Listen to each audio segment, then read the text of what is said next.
This 2-second tip could add 30 or 40 yards to your drive with very little effort and very little change in technique. Hi everyone, my name is James Robinson and welcome to the channel. Guys, this tip has helped literally millions of golfers add distance to their drives. This is actually a tip that I did first on our other channel, Get Good at Golf, a teaching channel that brings you tips and explains how you can get good at golf just one day at a time. Now, I've seen a few pros give this tip or give a similar tip, give a similar title, and I want to thank Ali Taylor for that as well, because his video got nearly 1 million views by itself, and over on Get Good at Golf, which is a relatively new channel, we've got nearly 200,000 people who that has helped. But guys, the reason why I wanted to do this on our main channel, James Robinson Golf, is because you may have missed it on Get Good at Golf. So if you want to get better at golf, make sure you go and subscribe there and check out the videos that we do. So how can I get better at golf in just 2 seconds? Because one of the big comments that we got there was, okay, that's helped my game. Yes, I've added some distance, but it was more than just a 2-second tip. Now, it's a 2-second thing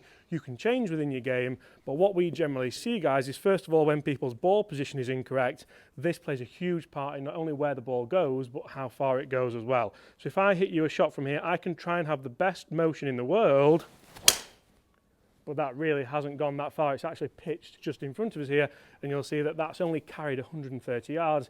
Yes, it's run out to nearly 200 yards. A lot of people may be happy with that with a drive, but that was all down to the ball position. The ball position needs to be correct. It needs to be just off the big toe, just forward of centre.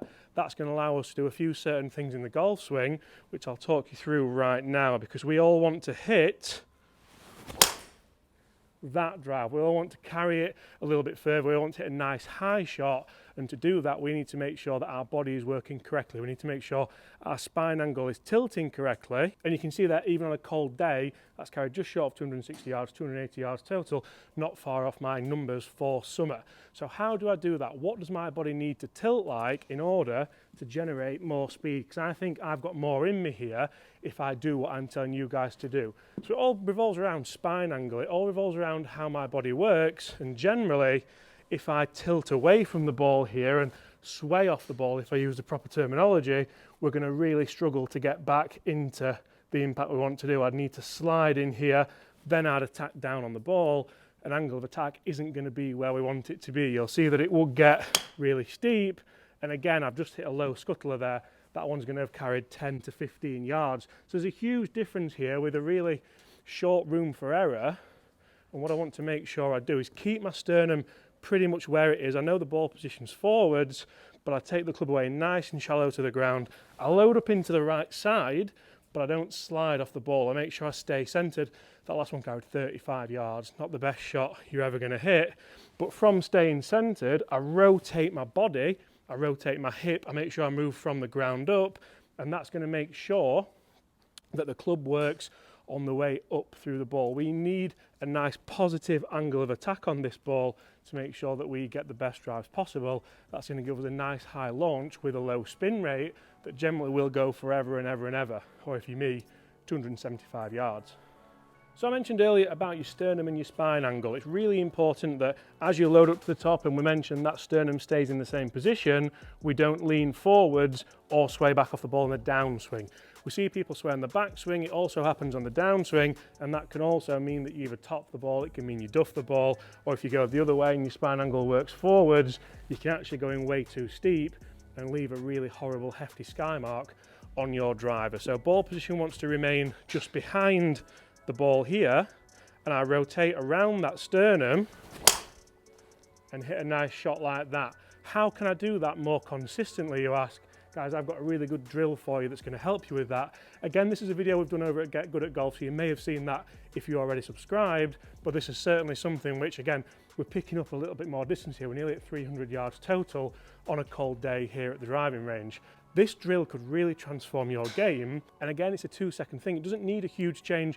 It doesn't need you to totally manufacture your backswing, your downswing, how you stand, how you move, how you go to the toilet. You just have to move a tiny bit different. So you'll see here, Chris, if you come in, we'll show them the drill that we did just a few days ago. I've got 2 balls here, and I certainly do not want to be hitting that one. If I hit this ball after impact, that means that I've come down into the ball. It means, yes, I might hit that ball and it might go 200 yards. It'll probably fade, you might pull it, but I'm also going to wipe that ball out as well. Because if I hit that ball, the angle of attack is way too far down. I want to make sure the low point is pre-ball. I want to make sure the low point hits up on the ball, so the driver hits up on the ball after the low point, should I say. And to do that, it's probably going to feel as though I'm working the driver outside towards the right-hand side of the fairway. The key here is to have it 2 driver heads away, which I've got pretty much there. And from here, I can just make sure that spine angle stays behind the ball. And I'm not going to hit this at 100% because it's only a drill.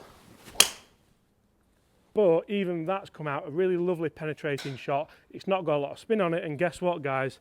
This golf ball hasn't moved at all. So numbers there, that's gone 207, it's gone 240. The big thing that I'm thinking about here and conscious about is I'm not just trying to gain 30, 40 yards. I want to hit the middle of the fairway, and that one has finished pretty much on the line. Now I hear what you're saying, that's all good and well. Yes, I want to have a better attack angle. Yes, I want to get lower spin. Yes, I might generate a little bit more ball speed. But how is this tip going to help me generate more ball speed, especially if it's just a 2-second tip?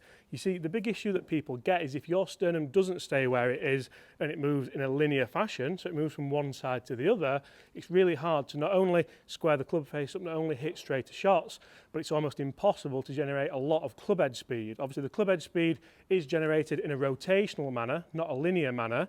Think about it, if you had a rock on a piece of string and you move that rock side to side, it's just going to flop around, you're not going to get a lot of speed, whereas if you rotated it, it's going to hold its speed.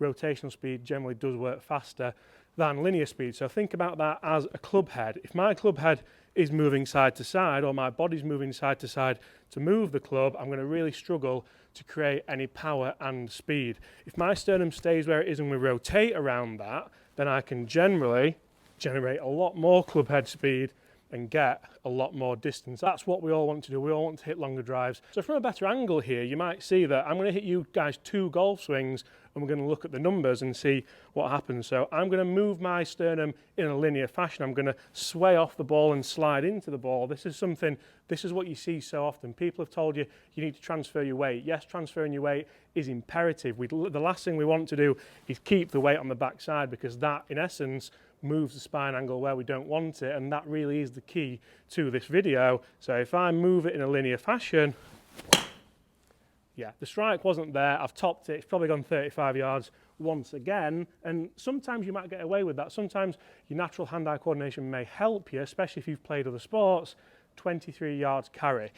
Now, if I move in a rotational fashion, keep the sternum where it is, move around my body, how much more athletic does this look? You'll see that I'm loaded into the right side, that right leg straightening a little bit, and I'm actually moving into that side.